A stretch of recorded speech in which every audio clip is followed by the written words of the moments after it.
Tuhan firman-Mu ajaib, kekal meski gunung menghilang. Tiada huruf yang gagal, tak terpatahkan siasat. Hidup seperti-Mu ya Allah, lebih dari emas. Aku bersaksi kitab-Mu, kitab yang suci. Terdengarkan firman-Mu, hibur hati yang luka. Terangilah langkahku kemanapun ku pergi. Biarkanlah firman-Mu berkuasa atasku. Ubahkanku, bebaskanku, ku mau menyenangkan-Mu. Aku mau menyenangkan-Mu. Salam jumpa pemirsa terkasih, saya menyambut Anda sekalian dimanapun Anda berada dalam episode terbaru program studi harian kita, Semua Kitab Suci. Dalam program ini kita mempelajari semua kitab dalam Alkitab, dari kitab Kejadian hingga Wahyu setiap hari, dari hari Senin hingga hari Jumat. Dalam mempelajari Perjanjian Lama, kita telah sampai dalam kitab Yesaya, dan khususnya pasal 51 dan pasal 52. Di episode terakhir kita berhenti di pasalnya yang ke-50, dan hari ini kita berbicara tentang Kristus hamba Yahweh dalam ketaatannya. Ketika dia ada di bumi ini, dan kita tahu bahwa dia menerima misi ini untuk dipatuhi sejak kekekalan, dia datang kepada kita tepat waktu. Dia taat, dan ketaatannya membawa dia ke kayu salib. Di sana di kayu salib dia juga taat dengan sepenuhnya. Namun setelah dia mati di kayu salib, Tuhan harus membenarkan dia, maka dia membangkitkan dirinya dari kematian. Hari ini kita akan membahas pasal 51 dan 52. Untuk memulai, izinkan saya untuk menyambut hamba Tuhan yang telah hadir di studio, Saudara Yosef Riyad. Selamat datang, Saudara Selamat Yosef. datang, Saudara Riyad. Saya juga menyambut hadirin di studio, selamat datang. Pemirsa terkasih, kita akan segera memulai pembelajaran setelah rehat.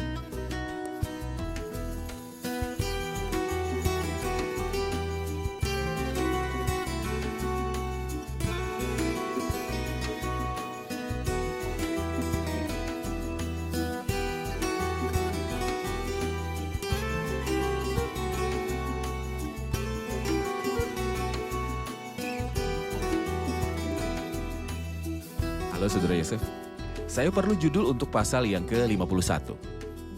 Saya melihat bahwa pasal 51 dan pasal 52 berhubungan erat dan seolah-olah mereka menjelaskan kepada kita ayat yang ada pada pasal sebelumnya, yaitu ayat 10, siapa di antaramu yang takut akan Tuhan dan mendengarkan suara hambanya. Jika ia hidup dalam kegelapan dan tidak ada cahaya yang bersinar baginya, baiklah ia percaya kepada nama Tuhan, dan ketika ia percaya pada nama Tuhan dan mengandalkan Tuhannya, apa yang akan Tuhan lakukan terhadap dia? Inilah yang kita lihat di pasal 51, di mana kita dapat melihat dua ide.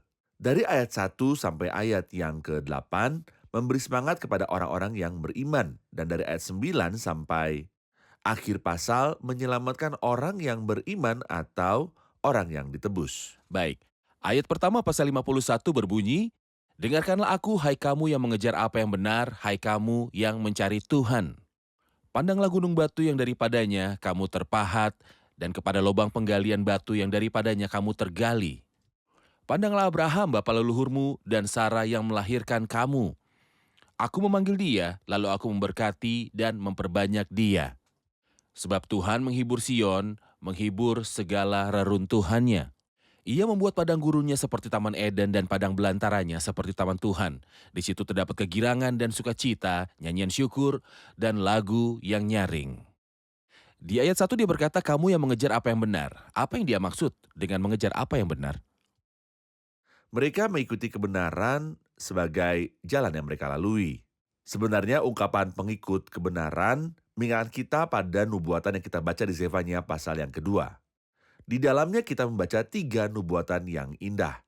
Kita membaca di ayat 3, carilah Tuhan, hai semua orang yang rendah hati di negeri yang melakukan hukumnya. Carilah keadilan, carilah kerendahan hati, seolah-olah yang pertama-tama adalah mencari Tuhan dalam pribadinya. Maka berusahalah menjadi orang yang saleh dalam perilakumu dan menjadi rendah hati dalam semangatmu, sebab Tuhan membenci kesombongan. Dia berkata, berbahagialah orang yang miskin di hadapan Allah.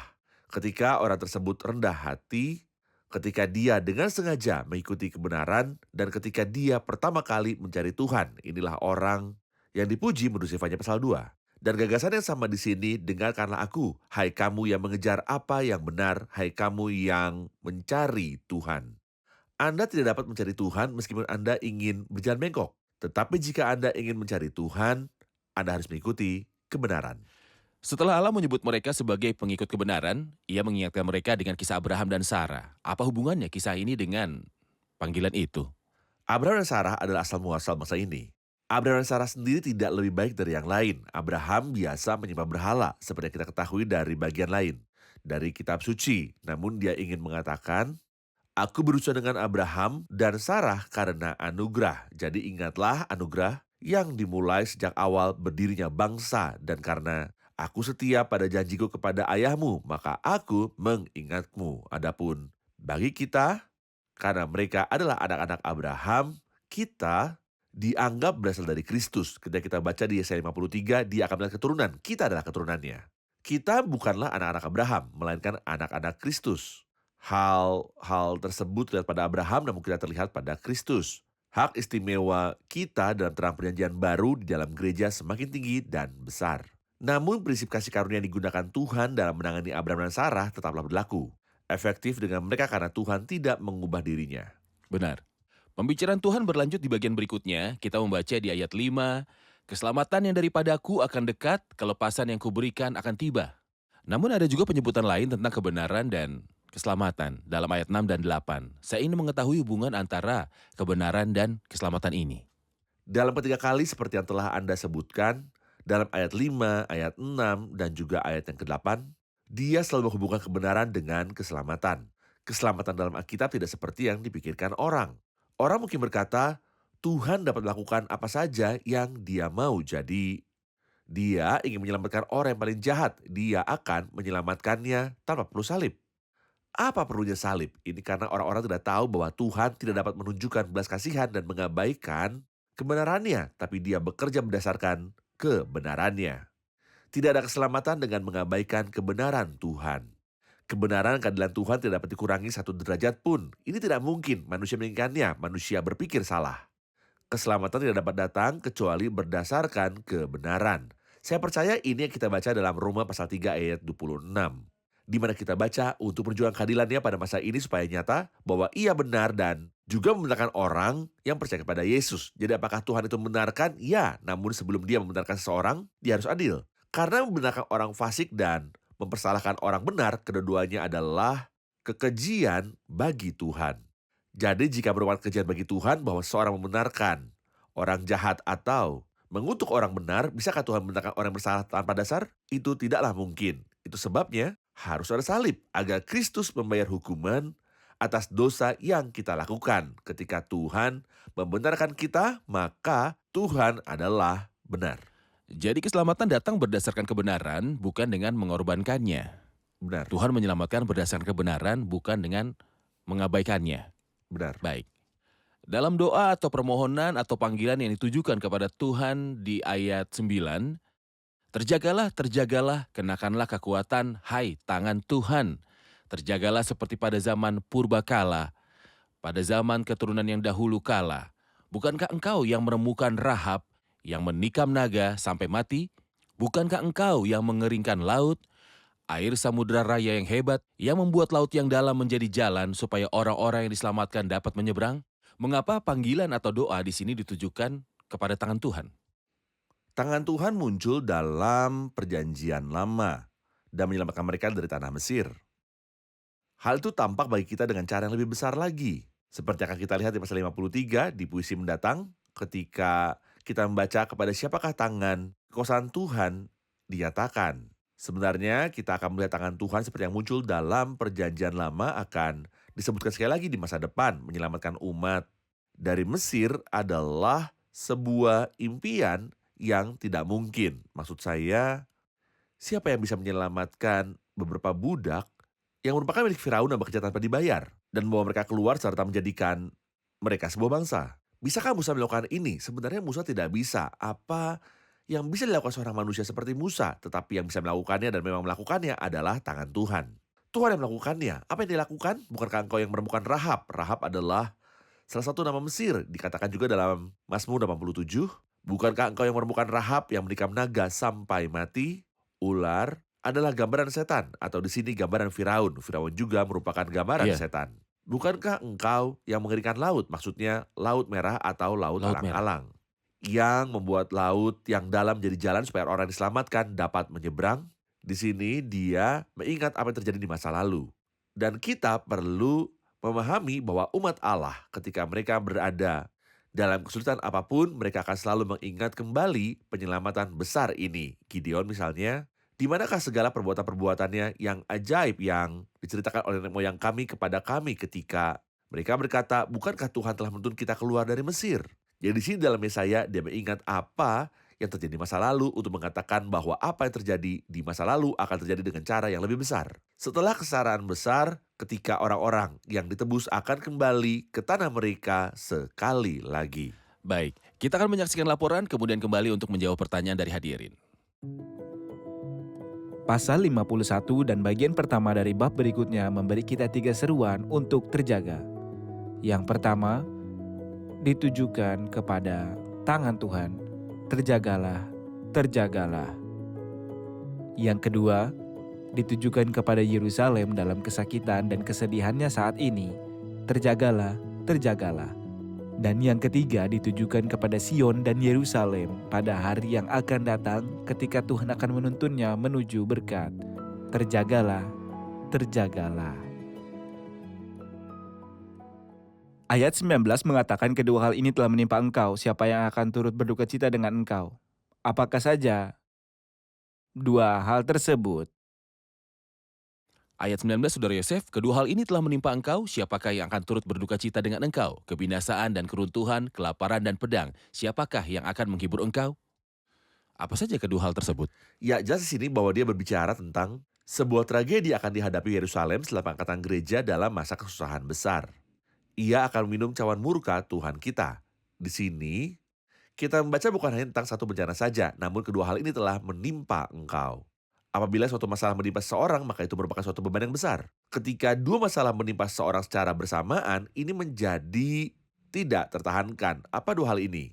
Mungkin yang dimaksud dengan oleh mereka bencana dari dalam dan bencana dari luar. Mereka mengalami bencana besar dari dalam yang diwakili oleh nabi palsu dan binatang buas serta kekejian yang membinasakan dan kuil yang ternoda. Semua ini adalah masalah dari dalam. Tapi mereka juga memiliki masalah dari luar, yaitu raja dari utara atau Asyur yang digambarkan sebagai cambuk yang meluap-luap dalam Yesaya 28 ayat 18 yang tidak memiliki belas kasihan. Kita bisa dengan mudah paham dari pembicaraan ini bahwa ada bencana dari dalam dan bencana dari luar. Hingga tingkat di mana Nabi ingin menghibur Yerusalem, tapi dia mengatakan kepadanya, demikianlah aku ini akan menghibur kamu. Dia tidak tahu harus berkata apa seperti Yeremia ketika dalam kitab Peratapan, dia berkata pada Yerusalem, dengan apa aku dapat memberikan engkau untuk dihibur? Baik, sedikit untuk merenungkan respon Tuhan terhadap panggilan mereka. Dikatakan, terjagalah, terjagalah, kenakanlah kekuatan hai tangan Tuhan. Dan pada ayat 12, akulah yang menghibur kamu. Siapakah engkau maka engkau takut terhadap manusia yang memang akan mati, terhadap anak manusia yang dibuang seperti rumput. Saya ingin sebuah komentar perkataan Tuhan di sini sebagai penghibur.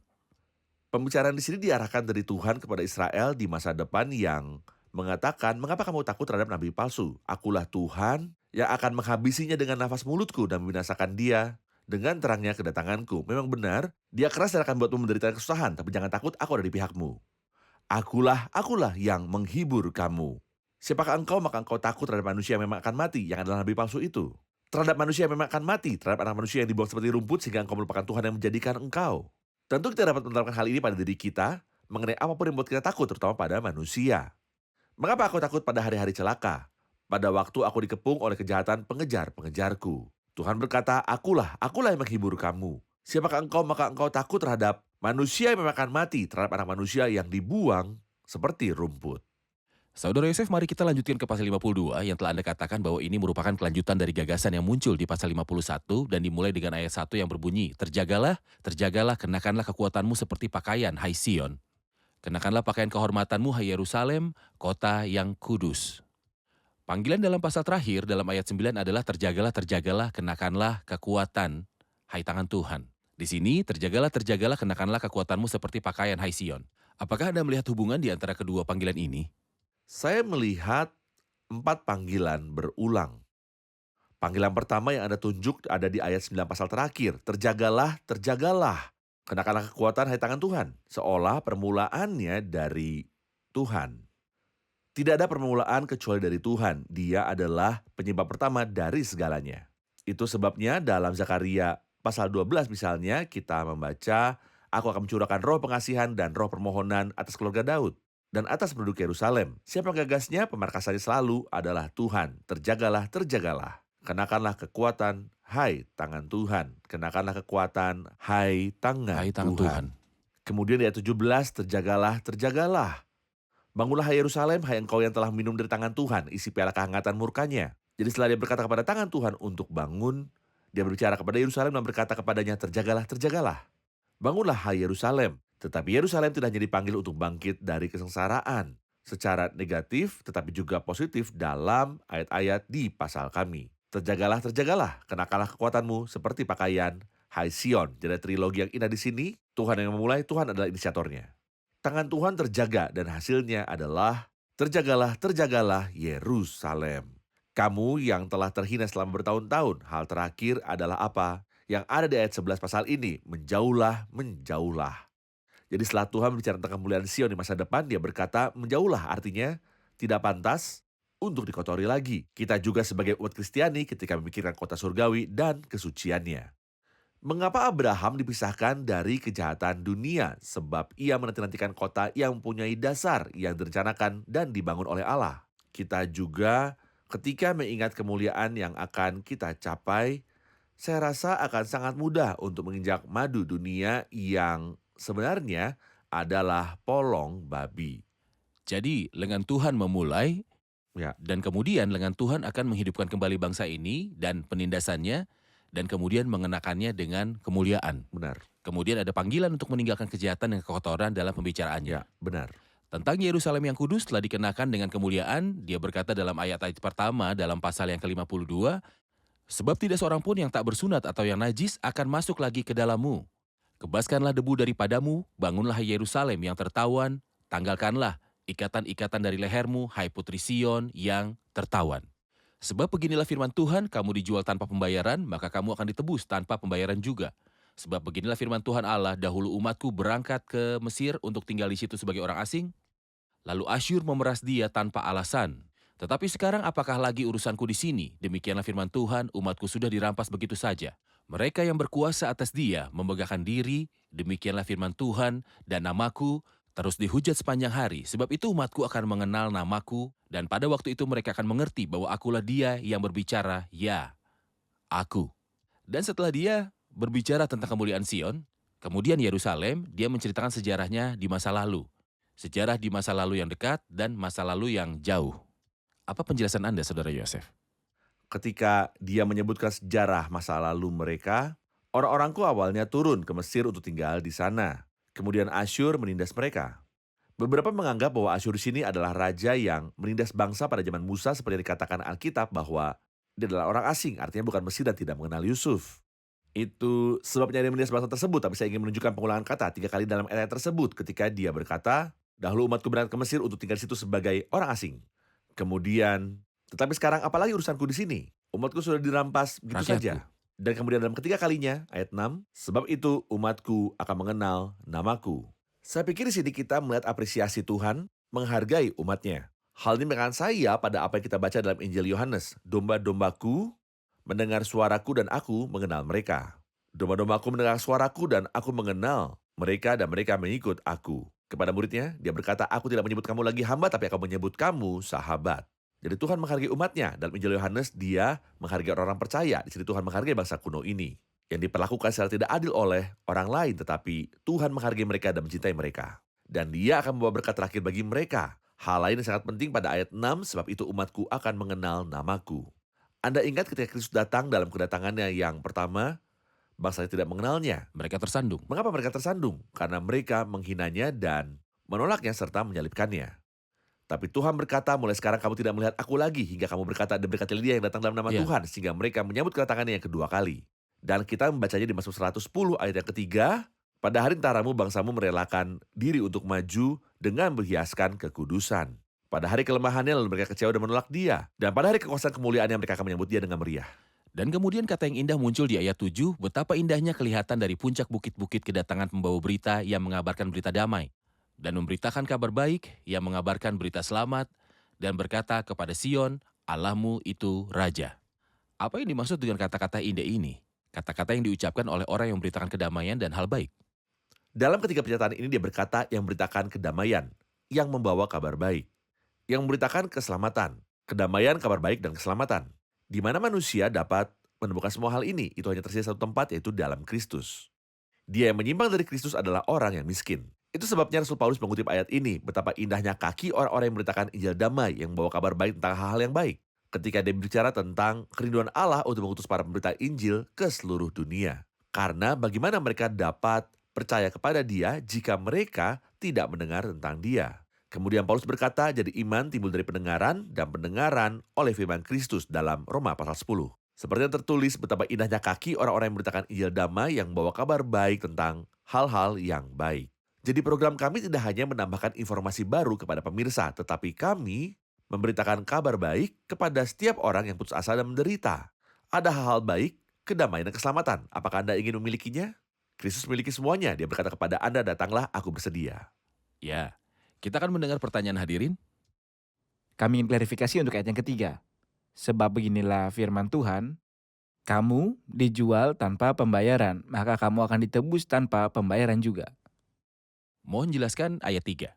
Ya, dia berbicara kepada umatnya, dan sebenarnya ini berlaku untuk setiap orang di dunia. Kamu telah menjual dirimu tanpa membayar, dan ini membawa kita ke bab 50 yang telah kita renungkan sebelumnya. Di mana kita membaca dalam ayat 1, oleh karena kesalahanmu sendiri kamu terjual.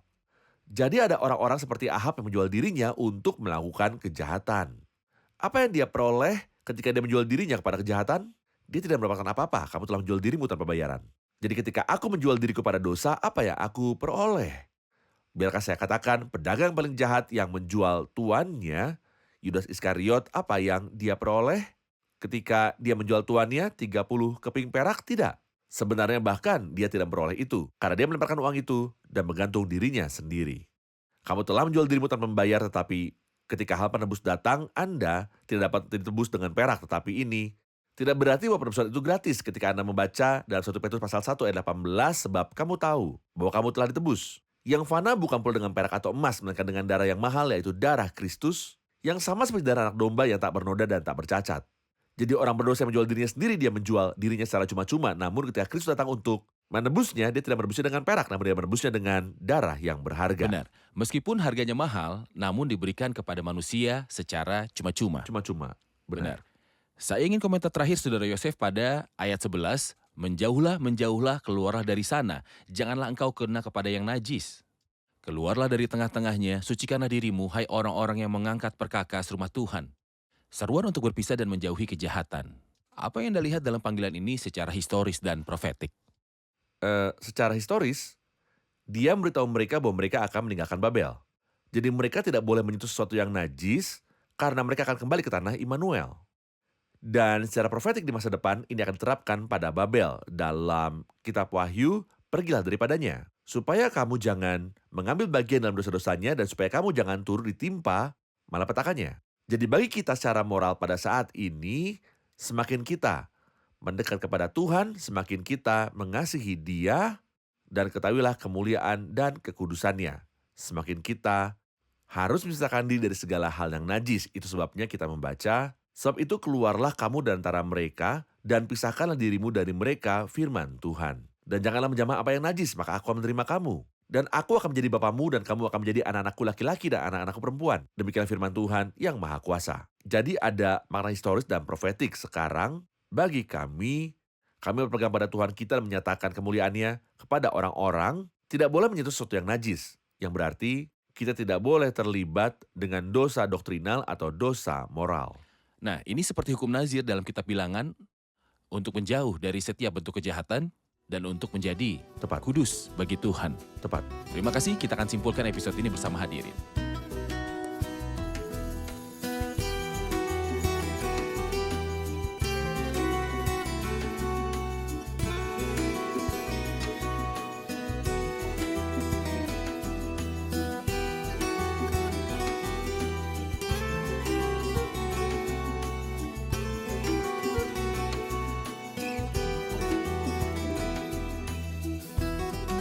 Halo semuanya.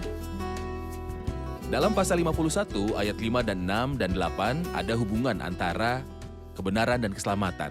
Apa yang kita lihat di dalam ayat-ayat tersebut? Kita melihat dalam ayat-ayat ini hubungan antara kebenaran dan keselamatan karena Tuhan tidak dapat melaksanakan keselamatan kecuali berdasarkan kebenaran, bukan dengan mengorbankannya. Dan Dia menunjukkan dirinya sebagai benar di kayu salib, maka Ia mampu membenarkan kita semua. Benar, keselamatan bukanlah dengan mengorbankan kebenaran, tetapi sesuai dengan kebenaran itu. Saudara Yosef? Benar. Baik. Ada panggilan di ayat 9 kepada tangan Tuhan agar mengenakan kekuatan dan panggilan lainnya dalam ayat 17. Terjagalah, terjagalah, bangunlah hai Yerusalem. Dan yang ketiga di pasal 52, ayat 1, terjagalah, terjagalah, kenakanlah kekuatanmu seperti pakaian hai Sion. Dan di ayat 11, pasal 52, ada yang keempat, menjauhlah, menjauhlah. Apa yang kita lihat dalam keempat panggilan tersebut? Di awal, kita melihat bahwa Tuhan memulai dan tangan Tuhan bekerja dan ini yang membuat kita bangkit dan juga terjaga dari keadaan atau kondisi yang kita hadapi, dan tangan Tuhan adalah yang melapisi kita dengan kebenaran. Dan ketika kita melihat pemandangan ini dan keindahan pemandangan ini, kita menjauh dari segala kekotoran dan kejahatan. Benar, ini membawa kita untuk menjauh dari kejahatan. Jadi ketika Tuhan melapisi kita dengan kemuliaan, kemuliaan ini membuat kita menjauh dari kejahatan. Benar. Dalam pasal 52 dan bagian yang mengingatkan sejarah kesusahan dari umat dan kemuliaan mereka di masa depan, umat digambarkan 3 kali sebagai umat Tuhan. Tuhan menyebut mereka umatku. Apa yang kita lihat di sini? Di sini, dalam pasal yang ke-52, Tuhan berkata, umatku, Tuhan mengulangi panggilan ini sebanyak 3 kali. Ini menyeratkan betapa Tuhan sangat menyayangi umatnya. Walaupun mereka telah menjauh darinya, namun Dia menyayangi mereka. Seperti dalam perjanjian baru kita melihat Dia menyebut kita sebagai kawanan dombanya dan Dia menyayangi kita. Ya, kawanannya dan miliknya sendiri. Baik, Saudara Yosef, benar? Benar. Terima kasih semuanya, Tuhan memberkati. Terima kasih Saudara Yosef. Semoga Tuhan memberkati.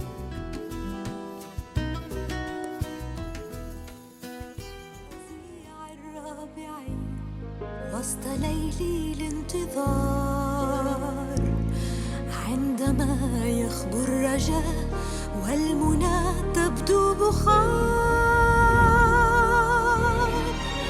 إذ بصيص الأمل يختفي ولا منار في الهزيع الرابع تستجيب سيدي في الهزيع الرابع حيث لا يبقى خيال يعجز العلم ولا ينفع سعي الكبار قوتي تخونني ويضيق الاختبار في الهزيع الرابع تستطيع سيدي عند المساء يبيت البكاء وفي الصباح ترنم عند المساء يبيت البكاء وفي الصباح.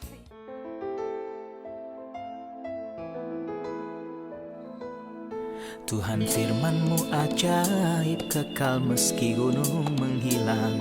Tiada huruf yang gagal, tak terpatahkan siasat. Hidup seperti-Mu ya Allah, lebih dari emas. Aku bersaksi kitab-Mu, kitab yang suci. Mendengarkan firman-Mu, hibur hati yang duka. Terangilah langkahku kemanapun ku pergi. Biarkanlah firman-Mu berkuasa atasku. Ubahkanku, bebaskanku, ku mau menyenangkan-Mu. Tuhan firman-Mu ajaib, kekal meski gunung. Ubah dan bebaskan aku.